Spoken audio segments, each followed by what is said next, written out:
Welcome to The Lock Shop with Nielsen and Hustler, powered by Coolbet Canada.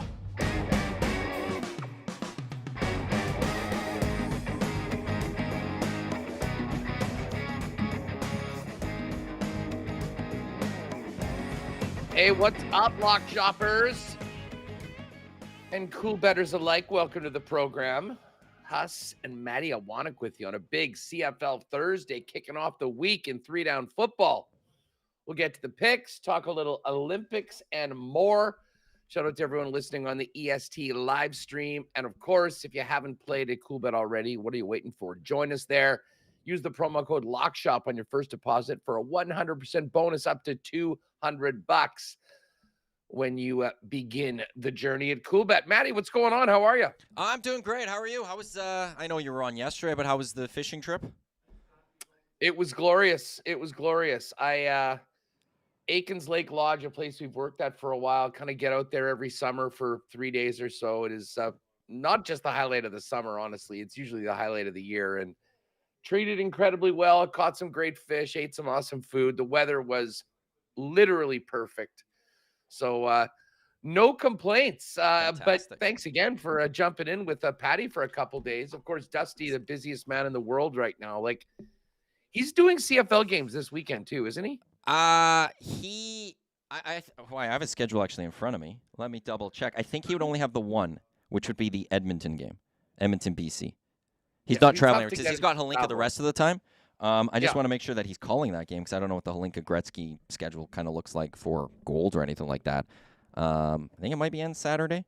What are we, the 11th? Yeah, he's just got the Edmonton, BC game on Sunday. Well, geez, just one game for him after doing I don't know how many games. What? By the way, just is the are there people at these Halinka games? I mean, it doesn't look like there's a ton of people. I saw because I haven't gone to any of these games myself right now. It looked like they're only selling we're selling the one half of the rink in the lower bowl, so you couldn't. Okay. So the shot that the camera's shooting, they're not selling tickets on that one side where the cameras are. And yesterday was maybe half full in itself there. It's always going to be a difficult sell, I think, in the city of Edmonton because it's August. We only get so much time in the season, the year to go out and have fun with, outdoors. It is always going to be a tough sell to have, hey, come inside into a cold rink and watch some hockey right now. That's always going to be a little difficult. But there are some people there, and I don't know what they would get in over in Czech when they do it over there. It's still probably it looks empty, but it's still probably a decent amount of money or attendance that they're still getting overall for this tournament based on what they get everywhere else. Yeah. What is this? Under 17? Under 18? Yeah. Is it under 18? I should know. It's in my city. I mean, it's a lot of the players that under end 18. Up, I mean, yeah, under 18. They're 2 years 18. away from World Junior status in a sense, right? Yeah, but it's a huge tournament for draft prospects because, I mean, obviously kids get drafted at 18. So this often is sort of their big chance to impress the scouts and whatnot. How about these Olympics going on? I mean, for the dog days of summer, and we are certainly in them. It's just been wonderful every day to wake up and you're right in the middle of things going on at Paris. You can spend your evening if you missed out on the big stories watching it on it. I mean, it's sort of a blip because it's going to be over soon. It seemed like everyone was freaking out about the opening ceremonies just yesterday. But I forgot about that freak out. I was on to the next controversy of these Olympics. Because it ends on Sunday. We're almost done. It's been fun. It's like the women volleyball team or beach volleyball team, amazing, off to the finals. We had Newman win a pole vault, first pole vault medal in 112 years. We're a hammer throw nation. No one is better at hammer throw, men's or women's, than Canada. It's fun to be able to lay those claims out there. Today I fell in love with the new sport. Every Olympics, there's always a different sport I watch, and I'm like, I have never seen this before. This is awesome. It was women's kiting. They're kiting on the water. They're just kiting around on the water. It's like a form of sailing. It was awesome. I absolutely fell in love with it before the hangout today. Glue Guy and Zacticum don't think it should be an Olympic sport with what they watched, but I thought it was awesome. It was just so weird, so random. But that's what I love about the Olympics is you find those things that are just, what is this? I have never heard of this in my life. And then we've got breaking coming up right away. Breaking. I mean, hey, we're all fired up for Phil Wizard. Who isn't? He can get on the cardboard and bring a gold medal back to Canada. Hey, I'm here for it. The kiting. I'm gonna have to make a note to get into the app. I will say this. Like, I know, like, put it this way: CBC costs people, taxpayers, a ton of money, and I get it. And it's a very different. I mean, I always remember, being on the other side, with TSN, or being sort of envious of the amount of funds that the Mother Corp could put into everything. But man, are they doing an incredible job with the Olympics? Like this CBC Gem, and I'd heard of it. I had never any inclination to get this app at all. I downloaded it for the Olympics because I knew I was going to be away. Like, even when I was away, I'd get into Wi-Fi for an hour and could literally go back, check out events that happened already, different events that were live, not involving Canadians, of things that I wanted to see. And just from a broadcasting perspective, and I'll include NBC in this as well, the technological advancements with the broadcasting, like to be able to see the current speed of the swimmers at any given second as to how close they are to make up. I mean, it's been really incredible. And the television viewing experience, which I know is very challenging because of the time differences and when you're throwing everything. I can't say enough about how, if you wanted to get all into the Olympics, what is available to you, and just how much the viewing experience of particular sports continues to advance. Yeah, it's CBC for a long time actually has for the last number of Olympics has been viewed as one of the best in the world because everything is accessible. And like, I'm on CBC.ca right now, and what I could watch, you could watch the weightlifting, water polo, taekwondo, athletics, men's field hockey. You could just watch the CBC covers that they show, wrestling, basketball, cycling, beach volleyball. All that's live right now. You could just click on it and you go right to it. For the hammer throw yesterday, like as you're watching CBC, they jump between all the athletic events. You could just pick the feed of just the hammer throw, and you're just watching the hammer throw. And I will say, like, again, to your point, there's just different conversations when you get into a public broadcaster and stuff. But this is why you have public broadcasters in my eyes, is that you get in for when we need the national broadcaster of the Olympics for us. They do a great job of incorporating TSN and Sportsnet as well, giving them rights. So if you have TV, you can watch it across TV. But then if you have the CBC Gem app, or you just go online, you can watch anything and everything. And we are very fortunate to have that here in this country. So I have been using that a lot. Like that's how I've been watching the surfing. It was a big event. I was really excited about the surfing and the skateboarding. And that wasn't going to be on TV very easily. But you can go find it right on the website. So we're very lucky to have that. Yeah, and I mean, listen, I get it. It's super expensive, and we are all paying for it. I mean, that shit isn't free. But this is not, like, look at what's happened with all the other broadcasters. The only thing they're good at right now is calling in HR to tell people best of luck in future endeavors. I mean, both of the big sports networks have gone down to what previously would be considered skeleton staffs. They just don't have the manpower. They don't have the money. They don't have the incentive to go all out like this. So for an event that means so much to so many Canadians, this is, I agree with you. This is the perfect spot for them to step up. And I got to tell you, Paris seems like it's been an incredible host too. Like, often I will look at the Olympics and going, it would be neat to be there, but having never been to Paris before, ever, period, but like this would be the time to be there. I mean, the World Gathering, the venues look absolutely amazing. I mean, with the exception of maybe swimming in the same river, and absolutely perfect. So do you know what we have to do? I'm going to skip 26 in this. EST, WST, we go to LA in 2028. LA. EST, WST, just like CBC Sportsnet and TSN have come together to give you the Olympics, EST and WST are going to come together in 28, and we're going to give you the Olympics as well. Where are the 26 Winter Olympics? Italy. Like, it's Italy. It's the Milan region. I don't know if it's exactly Milan or if it's near Milan, but Italy's got the 2026 winter. and then it goes to LA for the summer in 28. 30 winter, I think, is going to France. 32 summer is going to Brisbane, Australia. 34 winter is going to Salt Lake. I think that's the stretch run here. Yeah, I'll tell you what, the competition for hosting Olympic Games certainly has been thinned out. Well, like I think about like 20 years ago, like the amount of cities bidding and what they were bidding to do it, and now it's like everyone's been bankrupted, or many places have. I mean, I think of what happened to Athens and Rio and all that.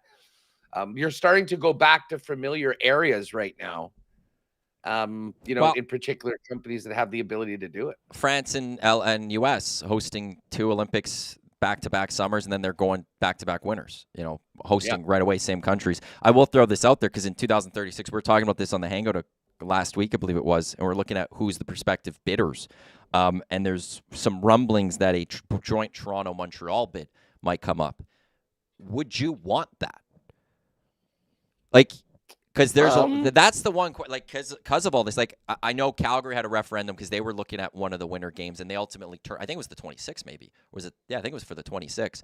The referendum immediately shot it down. They did not want to pay for bringing in the Olympics. Would you be behind money that comes from, now neither of us live in Toronto or Montreal, so we can't talk city or provincially, but would you want federal money and to watch Canada go all in on bringing summer games to Toronto and Montreal? I mean, I think I would be. I mean, listen, I'm a sports person. I mean,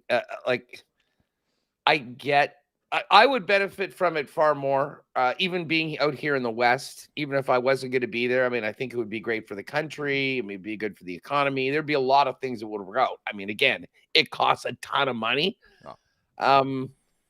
But we spend a lot of money on a lot of, we don't need to go down this rabbit hole, but a lot of things that are somewhat wasteful. And listen, I have no issue with some of the funding to the arts groups or the ballet or those sort of things. But I will always make the statement that even when we talk about government money for things like facilities for the National Hockey League, I think there's an argument that far more of the population will benefit and touch this. Like, so many of those arts things are very niche, right? I mean, they're important. We want to keep them going.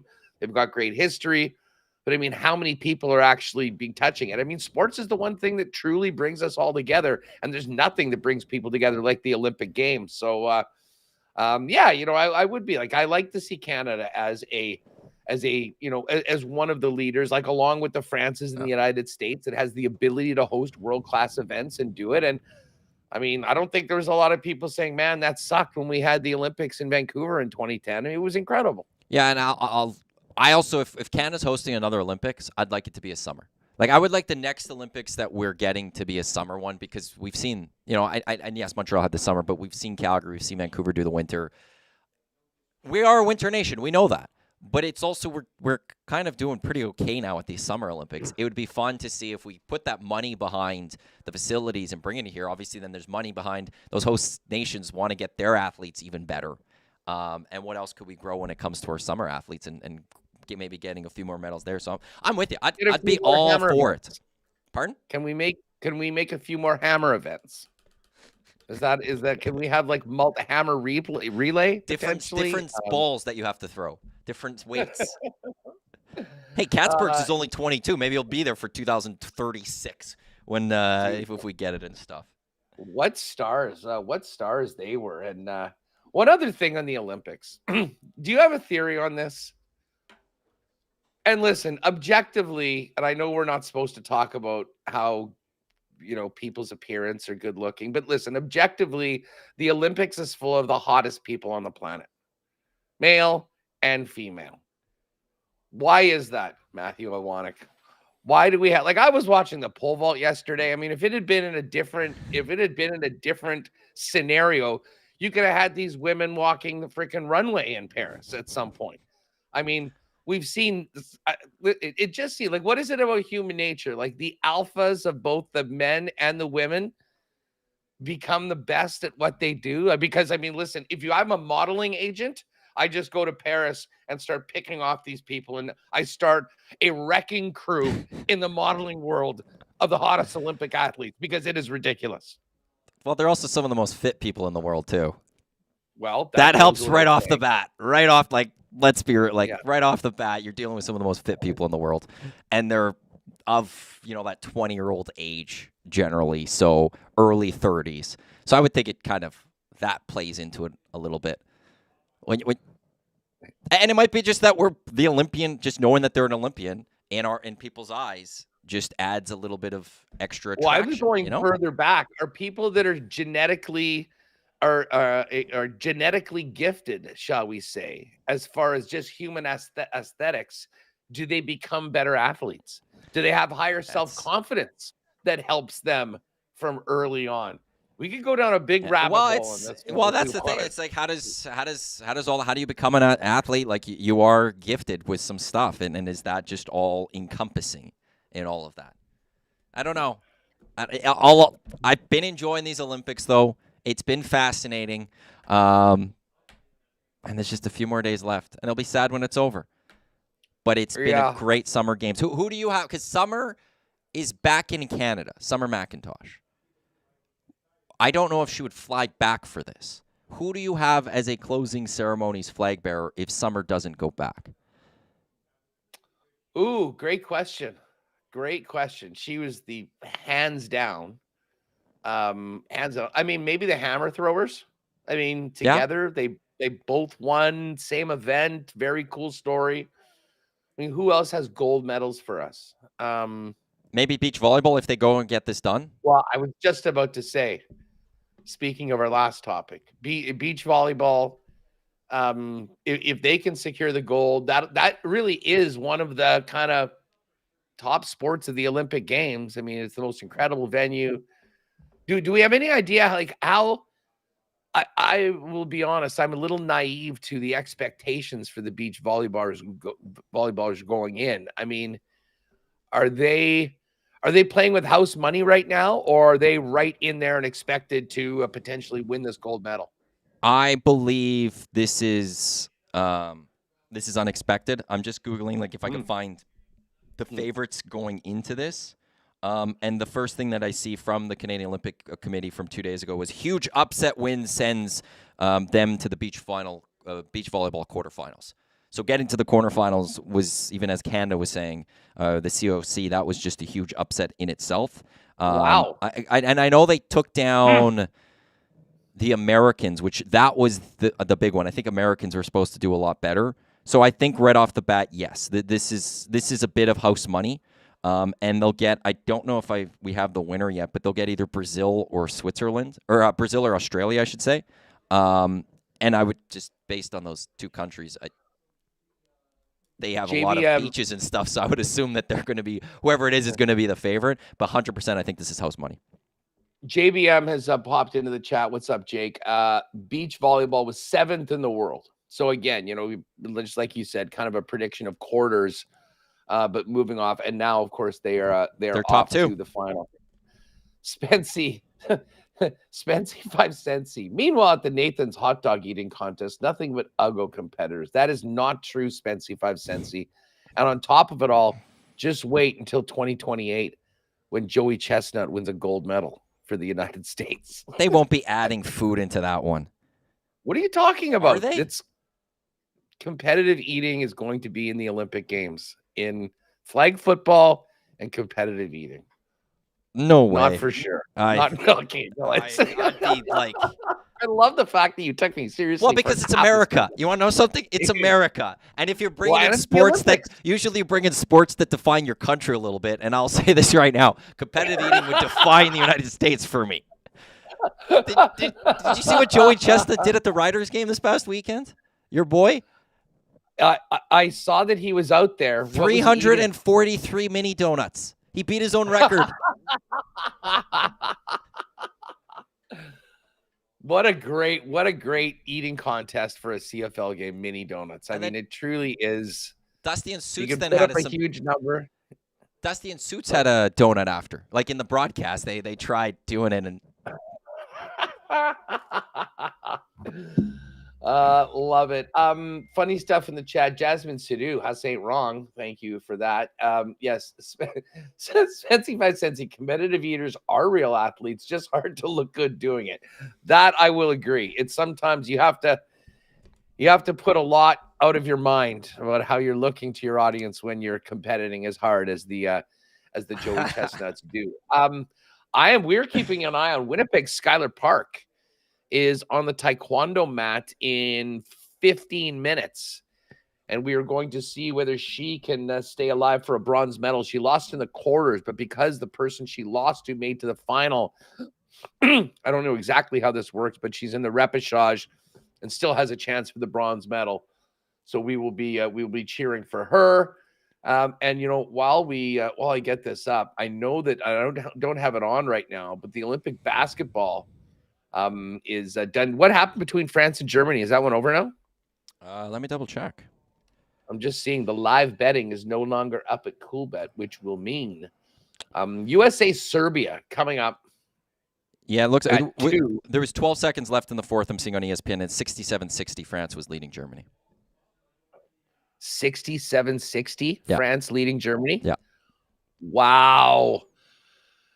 Well, that's nice. France was 4.5-point underdogs in that game. So, I mean, they're cashing the money line and the spread in it. And, I mean, France was very impressive. They were as impressive as Canada was disappointing in that quarterfinal, Maddie. That was a bit of a buzzkill for week 2 because I really thought that was going to be what we were all talking about coast to coast heading into the weekend, this run of Canada in the men's hoops.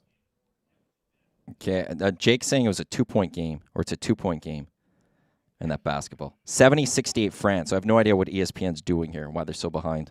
I'm throwing on the game right now on the CBC app to see if I could. I just got to go through the commercial to get to the broadcast. Keep an eye on that. And as Jake mentioned, by the way, breaking has not started.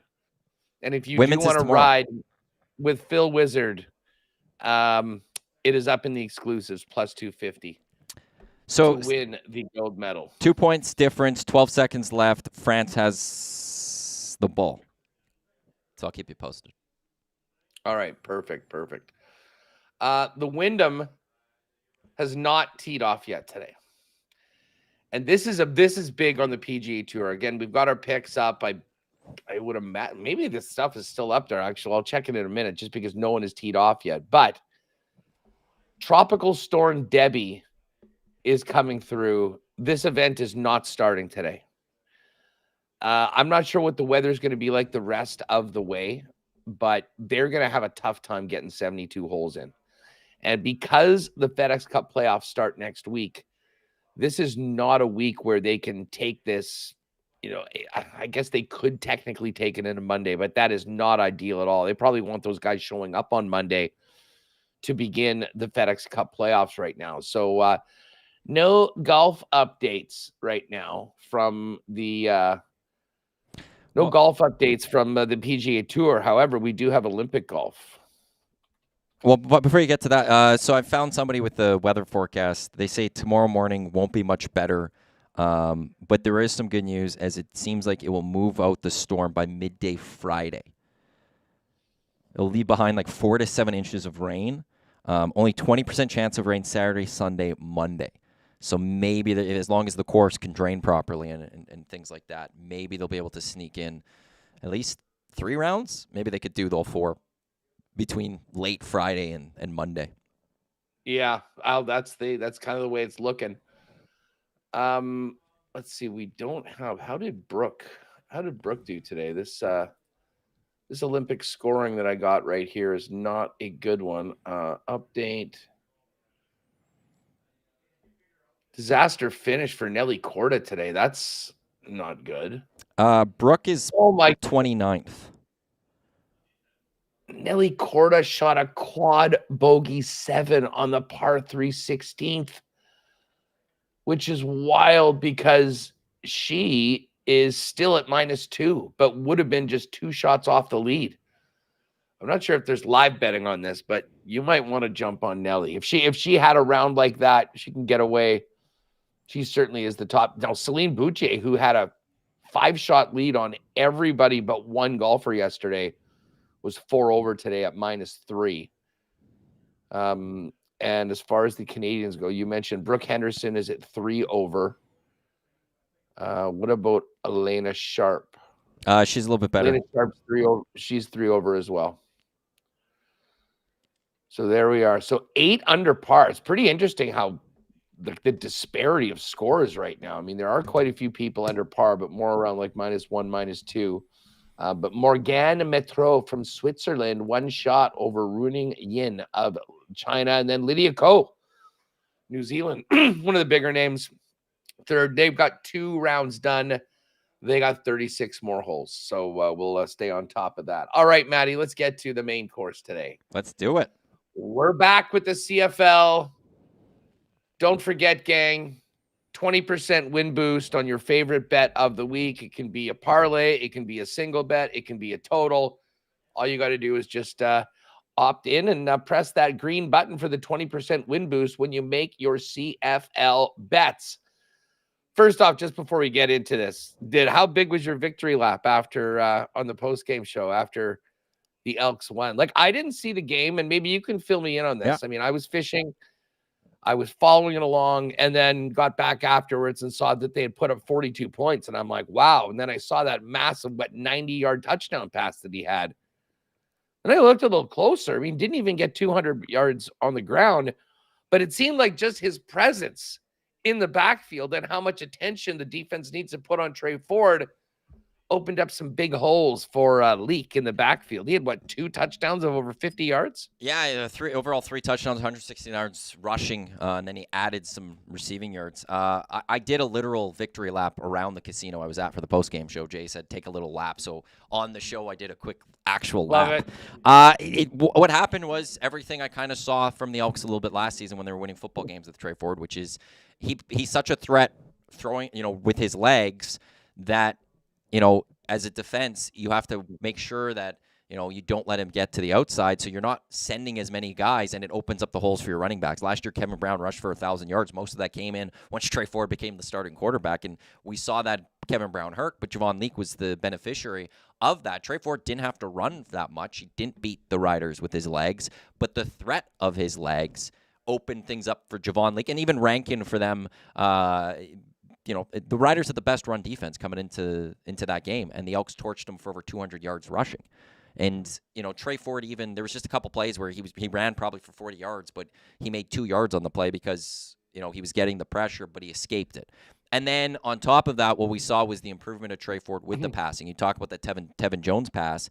He stood in the pocket. He stepped up in the pocket. He delivered a ball that hit Tevin Jones in stride, which allowed him to go the 93 yards or whatever it was for the touchdown.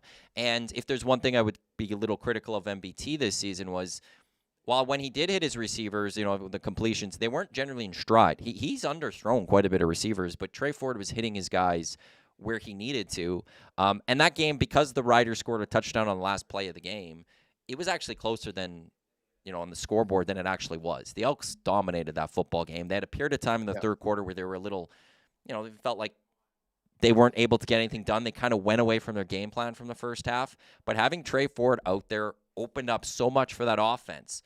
It's a shame that not a single person in the city of Edmonton, and there were multiple people in the city of Edmonton that were saying that might happen in the offseason.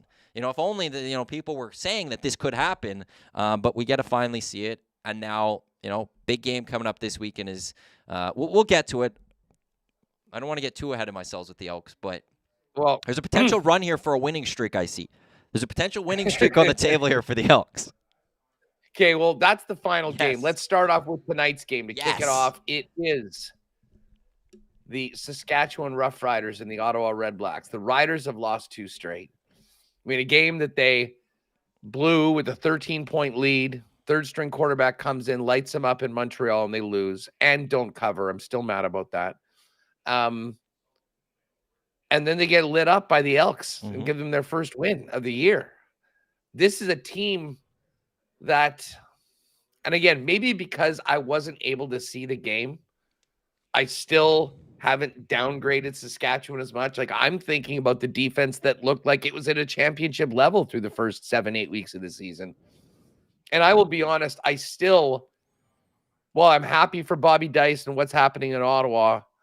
I'm still waiting. Maybe their signature win was beating the hell out of Calgary at home. But, I mean, Calgary is just such a schizo team. I mean, they're terrible on the road, and they don't lose at home. I mean, 4-0 and 0-4 right now. So I think this is a big challenge for Ottawa. I think Corey Mace has his guys ready to go. I liked it at 2.5, and then I saw it was up to 3 this morning and jumped on it. I'm taking the Riders +3. And I think I'll probably have a piece of them on the money line tonight. Like, I just think that they are, all things considered, better. I know they're still working with Shea Paterson. Drew Brown's been good. But to me, this Saskatchewan defense has to step up and take a mulligan on last week against Edmonton and get back to what they've been doing all season long. That's been winning games first with their defense and letting the offense not turn the football over. I think they can do that tonight. I'm taking the Riders +3. I totally agree with you. When Pat and I were doing the show on Tuesday, he did the guess the lines with me, and it was -2.5 for Ottawa. And at the moment, I was like, I'm probably would take the Riders on that one. I know that I think they're 1-3 in their last 4 overall, and the Red Blacks have won 3 straight. But to your point, it was against the Calgary Stampeders team who just aren't good on the road, and the other 2 games were against the Edmonton Elks who weren't good. Like, we'll see if maybe they are now good with Trey Ford as a starting quarterback, but there's a reason they went to Trey Ford. There's a reason Chris Jones got fired, is that overall they just haven't been a good football team. So I'm not sold on who the Ottawa Red Blacks are.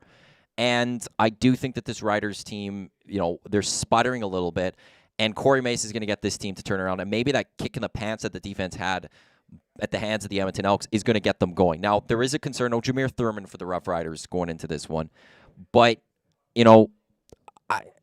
I think that at one point I thought they were probably, with the Cody Fajardo injury, I was almost going to say second, but the 3rd best team in the Canadian Football League after the BC Lions and the Montreal Alouettes. So I think that Corey Mace will have this team going. I think the kick in the pants that they got by the Elks last weekend gets them going, and I'm just not sold on the Ottawa Red Blacks yet. So maybe this is the turning point for the Red Blacks for me. If they go and get this victory, maybe it changes things and of what I think of who the Red Blacks are. But for now, I would definitely, you're going to give me 3 points. It's Tuesday. It was 2.5. I was fine with it. You're going to give me 3. I'm taking the Riders all day.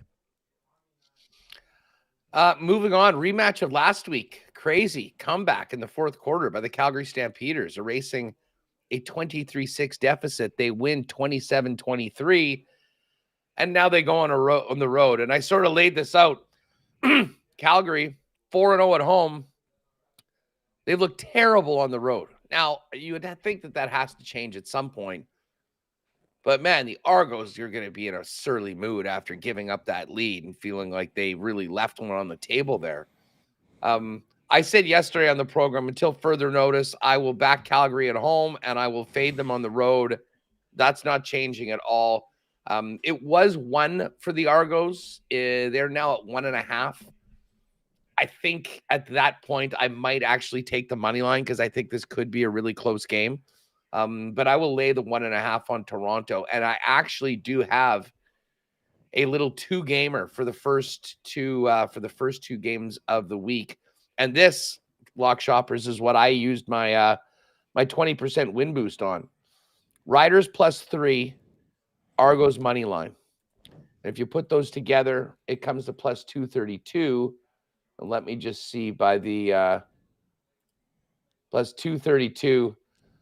So, it ended up, I ended up putting $50 on that Riders +3, Argos -130, and the win goes from 166 to 185, or 189 actually. So an extra 23-21 on that. So nice little boost on it. But are you with me on the Argos, or do you think Calgary might be able to string a couple together? I'm with you, for the exact same reasons when it comes to Stampeders. Last week, I didn't know what to make of either of these 2 teams. And now I feel like I could make that. I kind of could figure them out. You mentioned the Stamps, 4-0 at home, 0-4 on the road. The Argos are almost similar. The Argos are 3-1 at home, 1-3 on the road.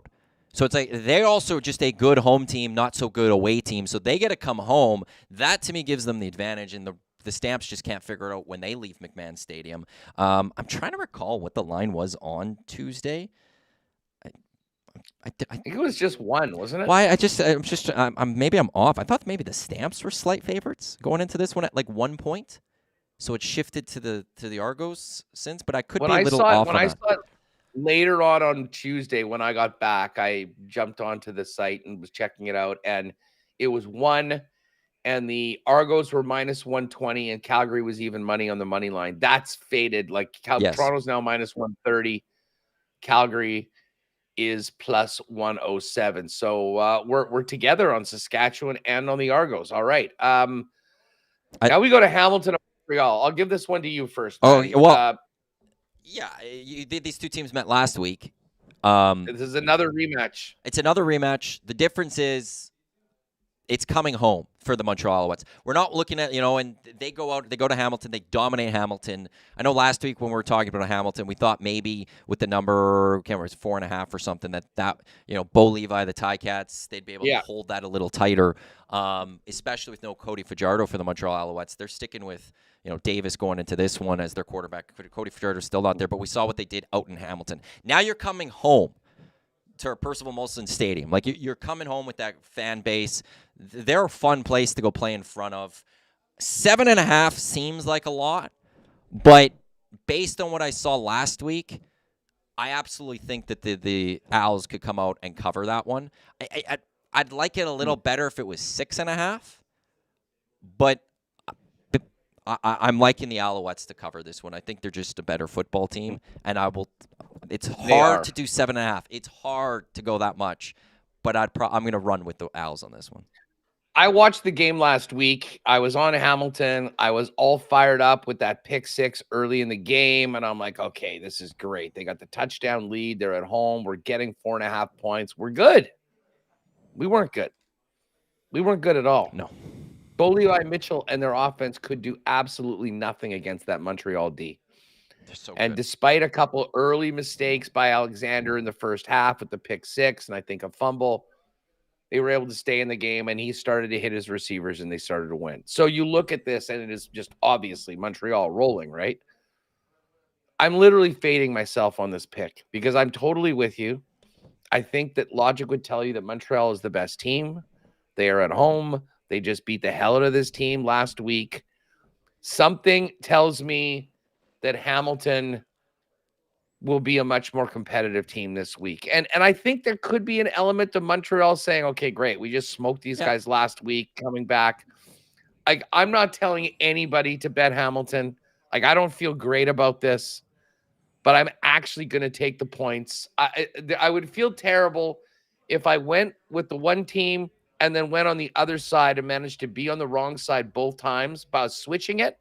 So if I lose both, that's my fault for having faith that Hamilton can actually compete with Montreal, and they didn't look very good at doing that last week. But I am going to take Hamilton plus 7.5, and I don't feel good about it. Wow, but to your, for you, we've seen this enough. All it takes is Hamilton to score that touchdown at the end of the game and make it a 7 or a 5-point ball game. Yeah. And boom, it wasn't close at all, but at the last second, the Ticats get the cover. And you're live that's the risky part of the 7.5 here, is that the garbage time touchdown, the late backdoor cover for the Ticats, because it is a lot of points there. I can tell you I won't be putting that on any parlays. That's why I did it. That's why I just did a 2-gamer start off the week, because to be honest, both of these Saturday and Sunday games I don't have a great feel on. The Sunday's an interesting one. BC at Edmonton. And I will just quickly take a moment to go back to last Thursday. And I know we don't have the Bombers to talk about this week, but the Bombers, my friend, made a big-time statement to the rest of the CFL that rumors of our demise have been greatly exaggerated. That was, Matt, the last couple of weeks we've talked about it. I mean, the fact that they were 2-6 was a joke. It was all on the offense. They allow less than 19 points on the road in Saskatchewan and lose. And then the Toronto game, which is one of their 3-1 wins at home, which does make me a little nervous. I mean, Toronto had no business winning that game at all.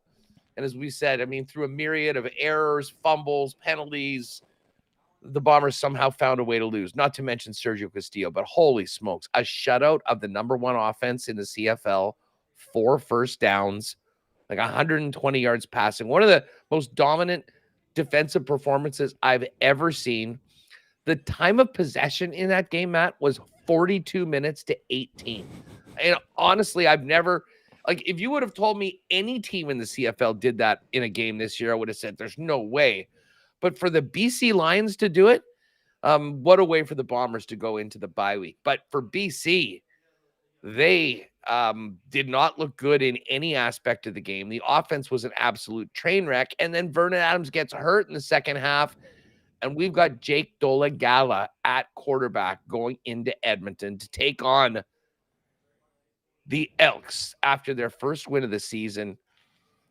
It still seems crazy to see the Elks favored, but I kind of get it. I mean, based on this spot, break this one down. I mean, first of all, thoughts on BC coming out of that Winnipeg game and without Vernon Adams.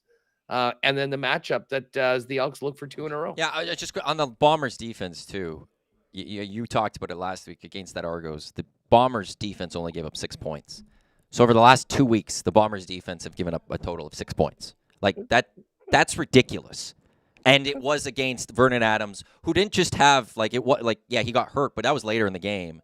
They also had Keon Hatcher rejoin that team. So ridiculous to what the Bombers defense has done. I do wonder if Keon Hatcher maybe messes with their offense a little bit, that there's just one too many options there. And, Justin McInnes, I think, only had 1 target in that game against the Bombers. Was there just too much happening there? Because when you have Catcher, you have Hollins, you have McInnes, and now you're also really focused on trying to get the pass game going because you're wanting to get all these guys the ball because they're all going to want the ball, and then you don't use William Stanbuck as a running back. Is that Jordan McSimic is an interesting problem that he's going to have to deal with coming into this week? I would think the BC Lions are pissed off. I think the BC Lions are frustrated. You got shut out in the Canadian football. The Edmonton Elks got shut out twice last season in the CFL, and it was an embarrassment. How do you not get a single? How do you not just get a rouge point in the CFL, and you couldn't manage 1 point? So I'd imagine they're extremely pissed off coming to Edmonton. For Jake Dolegala, last year, he's not a terrible quarterback. He threw for over 400 yards twice. He threw for over 250 yards 3 more times. He threw 11 touchdowns. He did throw 9 picks when he did play for the Riders. But the Riders team doesn't have Justin McInnes, Alexander Hollins, Keon Hatcher, and William Stanback. This is a much better car that Jake Dolegala gets to drive here. And for the Edmonton Elks, on the flip side, things look great with Trey Ford. The offense looks great. It looked like the defense stepped up. But is that just a one-game thing, or is that who the Edmonton Elks are? And that's why this game, I'm with you. I'm very conflicted with it because with Trey Ford, I don't know who the Elks are just yet. This is going to be the game that's going to kind of tell me, because if you could go beat the BC Lions without VA, and that's part of this, though, but if you could go beat the BC Lions, it's Hamilton next week for Edmonton. And that's where earlier I was saying, is there a run here that the Elks could have a 3-game winning streak here going, actually? It opened up with VA being hurt, but can this Elks defense shut down Jake Dolegala with those horses, or is the Elks defense going to be back to the Elks defense we saw this season? And if that's the case, it doesn't matter what Trey Ford and the offense has done. Again, back to the change to Trey Ford. It wasn't all on MBT. It wasn't all on the offense. So I won't lie. The 49.5 points, I think maybe is the thing I look at most this weekend on that one. Trey Ford in that Elks offense put up a lot of points last week. I don't see the BC Lions getting shut out. I don't see the BC Lions getting, held to less than 10 points or something like that. I think this is a game that we're going to see some offense being scored, especially with the weapons both sides do have. Trey's my boy. Trey's my guy. Let Trey cook. I don't want to disrespect the BC Lions here. And on this, Rick Campbell does really well coaching-wise. His entire career against this club that his dad used to run and that he used to be a part of. So I look at plus 113 on the money line. I look at plus 1.5 for the Lions. I like both of those, actually, this week. I still trust you, Trey. I still love you, Trey. Prove me wrong. I want you to prove me wrong. But this is on the defense. This is an entire conversation about the defense. I know there's no VA, but I still think Jake Dolegala with those weapons could maybe take apart that defense a little bit. Well, and you know what, on the BC side of things, I don't think BC has an elite defense, but I think they're better than Like, they think they're better than they showed last week. And the Bombers only scored 1 touchdown, but I mean, they just simply, and maybe it's unfair. And maybe it's unfair to even talk about the BC defense last week because they never came off the field. Yeah. And they literally never came off the field. The BC Lions would get the ball, they would run 2 plays, and they would punt. And then the Bombers would go out there and run the football and move it and kick a field goal and then wash, rinse, repeat. Maybe that's the credit to the BC Lions defense is that how many field goals they held Winnipeg to and didn't give up the touchdowns. Well, with how much time, with that time of possession. It could have been way worse. There's no doubt about it. It could have been way worse. Like, as I said, for me, the jury's still out on for the Elks. Like, can you make this happen week after week after week? Can you minimize mistakes? Can you take advantage of the all-world athletic? I mean, the guy might be the best athlete in the entire league, to be perfectly honest with you. Although his twin brother here in the Peg is making a name for himself right now. Number 1 ranked corner so far this year in the Canadian Football League by PFF. I just think that BC, having lost these last 2 games, is going to come in a very, very ornery mood. Yep. And it's the thought of, if you told me a week ago that we were going to be getting points with BC and Edmonton, I would have said that that's impossible. There's zero chance that can happen. But when you have a result like that and you lose your starting quarterback, and obviously Edmonton, I think people are very high on what they can do with Trey Ford. I'm just not there on laying points with the Elks at home. I think this should be a really good game. I'm with you though on the over. Like, I think both teams are going to score. And I think that number is probably a little lower than it normally would be because there is somewhat of a question mark about, Dolegala playing with the Lions, but you laid it out. I mean, it wasn't like he was just terrible when he was in. I mean, he was able to move the football. Maybe we'll see a little bit more stand back this week. I mean, that could be something. If you're looking at props, once it comes up on the weekend, you might want to look at that because I do think that they're going to try and find a way to not put it all on the arm of Jake Dolegala like they really do with Vernon Adams. And I think they learned some lessons last week about, not being able to keep the offense out. So I'm going to take BC plus 1.5. But as I say, this one could go either way. I totally understand why it's so tight. The 2 teams that I like the most are the first 2 of the week. I will say with this line, too, when Pat and I were talking about it on Tuesday, it was -1 for the Elks. But on the money line, it was the same at -110. So that has shifted. The money has shifted to Edmonton. They're -137 on the money line. BC plus 113. But to start on Tuesday, the spread of Elks -1, but money line, it was the exact same. What do we think about? What do we think about a little parlay that we can get up this afternoon in time for kickoff tonight with the Riders plus 3? Now, I guess we're going to need to get it to, well, what the heck? They'll give us a little boost. We'll get it to plus 3.5. Argo's money line, and then we'll take the total. We'll take the over 49.5 in the BC Edmonton game. Yeah, I got that. I plus 3, -130, and the over. I got a plus 534 right now on Coolbet. Yeah, exactly. That'll be down a little bit, right, getting the half point. Yes. But then with the boost, it'll probably be in and around that neighborhood. Like, the boost will probably take care of getting that extra point.